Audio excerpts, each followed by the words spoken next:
Birleşmiş Milletler Irk Ayrımcılığının Ortadan Kaldırılması Komitesi İHOP'un Çin'de ayrımcılığa uğrayan topluluklarla ilgili İsviçre'nin Cenevre kentinde 96.sını düzenlediği toplantıda Uygurlar hakkında rapor verilmesine ilişkin eleştirilere maruz kalan 48 kişilik Çin heyeti Birleşmiş Milletler temsilcilerinin sorularına 13 Ağustos günü cevap vereceğini açıkladı.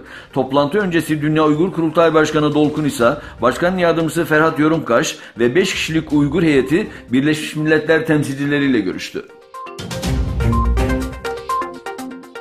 Pakistan'da Çinli işçileri taşıyan otobüse düzenlenen intihar saldırısında 5 işçi ağır yaralandı. Saldırının sorumluluğunu Belucistan Kurtuluş Ordusu üstlendi.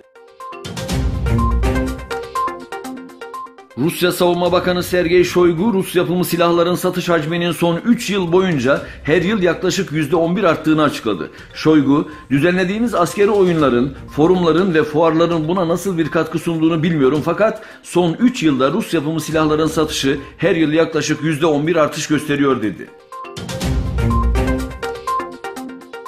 Son günlerde Hazar Denizi'nde Amerika Birleşik Devletleri'nin üssü kurulacak haberlerinin yayılması üzerine Kazakistan'dan cevap geldi.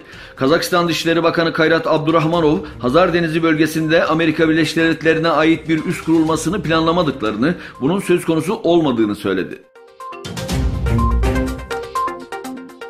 Amerika Birleşik Devletleri ile Çin arasında Güney Çin Denizi'nde yine gerginlik yaşandı.